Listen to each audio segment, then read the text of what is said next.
Hello friends and viewers, my name is Charles here at Nutrition 101, where nutrition is made easy. And here I just want to explain to you a little bit about intermittent fasting. So I had put up a post, a picture up on my social media last week. You can see that right down here. And a lot of people, and I talked about intermittent fasting as a little tip. And a lot of people had asked me questions, oh, tell me a little bit more about intermittent fasting. And it's funny because here I am thinking, when something's drilled in my head, you know, for a couple of years now about intermittent fasting, because, you know, I have nutrition certifications and I'm a personal trainer, and, you know, I read a lot of articles, and, you know, I think that everybody might know a little bit about it, because it's, to me, it's like pop culture at this point, and it's mainstream, but it's really not, because a lot of people really don't know about fasting.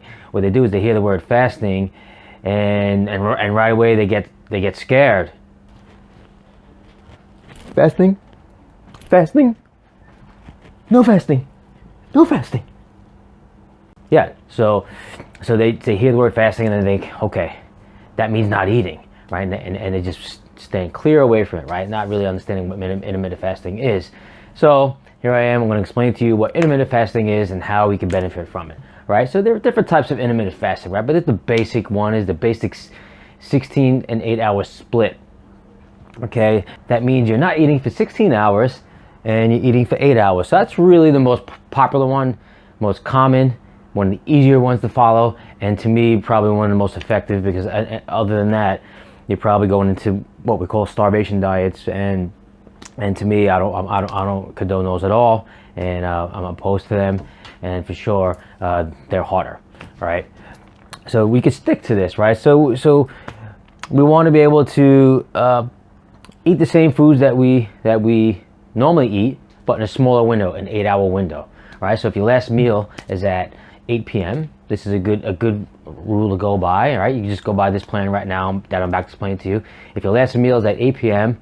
and you wake up at 8 a.m., then that's 12 hours of not eating, and then you have to just eat at 12 o'clock in the afternoon. That's your first meal. So you eat at 12, you eat at 4 p.m., and then you eat at 8 p.m., right? Very, very regimented and very strict. No snacking in the middle, and I recommend definitely no carbs as your last meal, meaning no fruit, which a lot of people want to do that.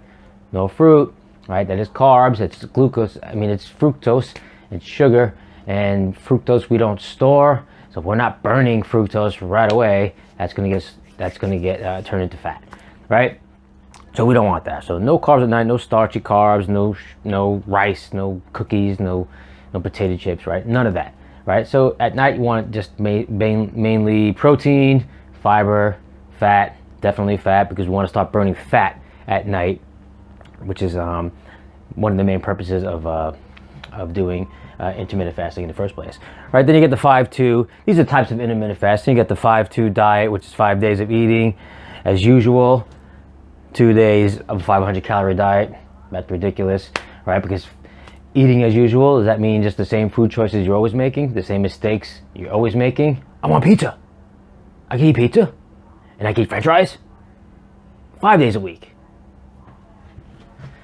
And then we have the warrior diet, which is 20 hours of no eating or some fruit, right? For 20 hours. Always make sure sleeping is in those hours, and 4 hours of pigging out.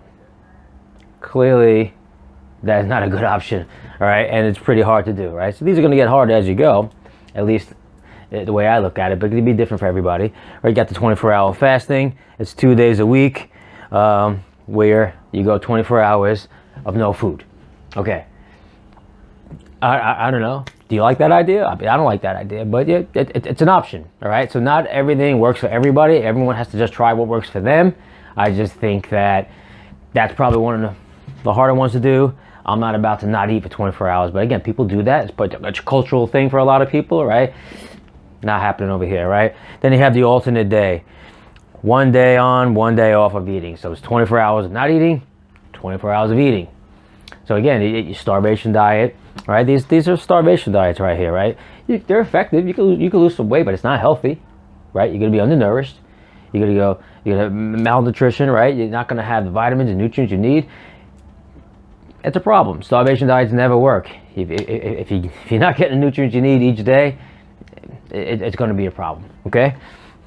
All right. So basically, I say IF, intermittent fasting, is not really considered a diet for sure, but it's a diet. It's a diet plan, but it's not a diet. And or real fasting, right? And that's talking about like the 16 8-hour split. I don't really consider that fasting. Intermittent fasting is more just like eating in a window, right? Which says right here, provides an opportunity for you to enjoy the food you normally eat, but in a smaller window. All right, so you can get the same amount of calories that you've only been eating. Like my maintenance is 3,500 calories, so I gotta somehow try to get that with clean food. I can't always do that, right? So I struggle sometimes keeping my weight up, especially being an endurance athlete. So it's hard for me to get that those calories in an 8-hour window. But you know, I tend to do it often because I make sure each meal is full, and I'm eating till I'm full, and I'm eating a lot of fat, a lot of protein, a lot of fiber, and that's going to keep you satiated for 4 hours. When I am in the fasting stages or in between meals, one of the things I like to do is sip on amino acid, BCAAs. That tends to help, especially with the muscle breakdown. If you work out a lot and you're doing pretty intense exercise, and you don't want to lose any muscle gains, then you might want to use your BCAAs. Coffee, black coffee with nothing in it, that could be good in your fasting periods. But I would definitely not do that as soon as you wake up, because that's when your cortisol levels are at its highest, and there's going to be problems with that, and you get agitated and you might get hungry. So no coffee as soon as you wake up. Moving on. Okay, moving on to the reasons why we do intermittent fastings. All right, just in case you haven't been sold on the idea of why we do it. This is something I do every week. I would say 2-3 days a week, especially the days I know I'm not working out the next day and it's going to be a more relaxing day. I'm going to do intermittent fasting because I can control it more if I know I'm going to be home, and keeping track of what I'm eating. Because once I step out the door, it becomes a little more difficult, and especially if I know I'm going to be training or competing that day. So for sure, intermittent fasting is happening quite often. I would do it up to three days a week. You could do it every day, and there's something to go by. I always stay in a window, a kind of a regimented window, and I don't cheat off that. But it's not always in that 16 8-hour split. But I definitely try to stay in a window of eating, and I try to eat every 4 hours without snacking. Okay, that's important. Just no snacking. That's the big deal, right? And no carbs at night. All right, so the reason why we should intermittent fasting, right? So to lose weight. It's the main reason why, right? Because we're not overeating, right? We're going to maybe even give ourselves a little calorie deficit that 8-hour window, which is good because you want to do like a 250 to 500 calorie deficit, especially if you're on a weight loss program.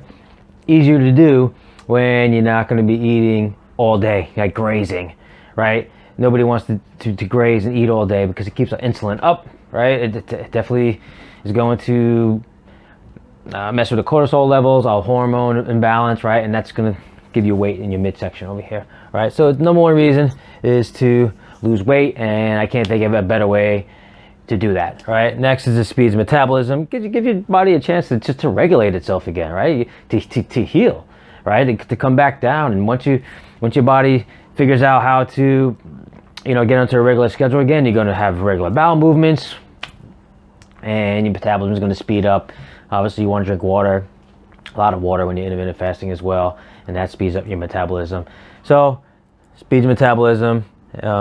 Second reason, increases GH, growth hormone, and testosterone levels, right? So what happens is when our cortisol levels are high or estrogen's high, insulin is high, right? Every time we eat protein or carbs, insulin goes up, right? Growth hormone, testosterone levels, all that drops. When we don't sleep, all that stuff drops, right? When cortisol is high from not sleeping, these things drop. So intermittent fasting, again, it's going to help you sleep because you're going to get on a regimen. It's going to help you get regimented. And that's basically the idea here, is just to get on a plan that works for you, okay? Increases growth hormone, testosterone levels, right? Detoxes the body and or liver, right? Meaning it gives your body a chance to heal, because when we eat, we don't always eat, from the ground. We don't pick fresh food. So there's always going to be some toxic level in the food that we eat. And, we don't always eat perfect. I don't always eat perfect, but I try real hard to eat the right thing. And, we breathe air. We have, free radicals in the air that we're breathing in. So we need a chance for our body to detox. And when our body can detox, it takes a lot of stress off the liver. That's why I put liver right here. Detoxing the body is definitely good for the liver. During intermittent fasting, you definitely want to eat a lot of leafy greens, big, even at night, which is considered a carb, leafy greens, but you minus the fiber. So you have your gross carbs and spinach, organic spinach, and you minus the fiber, then you're left with your net carbs. It should be 0. All right, so it X's it out, it cancels it out because of the fiber content, right? Because we can't digest fiber. So anytime you have your gross carbs and there's fiber in it, you minus the fiber from that, and that's the carbs you're left with. So usually when it comes to like vegetables, it cancels it out, leafy green vegetables. So you definitely want to do that quite often when you're intermittent fasting. Organic kale and chard, those are the 3 best: spinach, kale, chard. All right, lowers cortisol and insulin, which we just spoke about. All right, because it gives our body a chance to come down a little bit, because we're not grazing and eating all day, right? Which raises the insulin and our cortisol levels, right? And then of course it's good for immune and gut health. The reason why I put those together is because your gut, which is your intestines, is your immune system, right? That's the headquarters, right? And the gut is also considered your second brain. That means, it's neurological. Anything that goes wrong in the gut is usually going to affect on what goes on up here, right? And so a lot of times is why people get insomnia, or they might have neurological issues, Alzheimer's down the line, or memory loss and stuff like that, right? Because everything happens in the gut. So intermittent fasting basically lets our body, again, heal, which we just spoke about, and fixes our gut health, which is our immune system. When your immune system is high, everything seems to work better. As an athlete, that's one of the key things for me, is I healed my immune system. And obviously I took some supplements like zinc, but for sure, fixing the gut is fixing your immune system, and intermittent fasting is a key factor to that.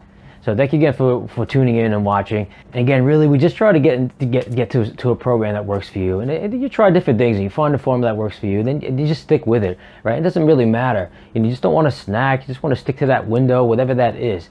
And if you like this information, just share it. Just subscribe, get it out to people. Intermittent fasting is one of the best ways to get the results that you need. I do it probably a few days a week, like I would say 3 days a week at least.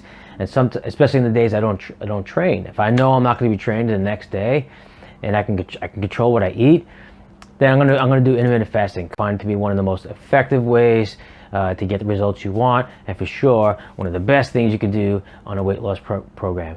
So thank you again for watching, and of course, leave some comments below if you like what you hear. If you want to hear a little bit more about intermittent fasting, let me know, and get this information out to people, because a lot of people don't know really what intermittent fasting is, and they hear that name and they're like, oh, they stay away. So now we know, and these are lessons. I know they're a little long, right? These are not just quick, like, let me just tell you what this is. These are lessons. So I'm glad I could teach these to you, and I'm glad that you're listening. So thank you again for tuning in. My name is Charles here at Nutrition 101, and we'll talk again real soon.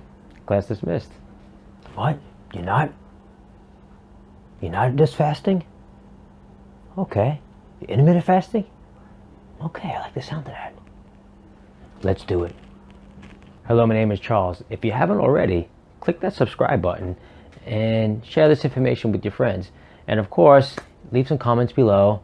And if you need to, email me, which is in the info section below, or you can even shoot me a text. Thank you again.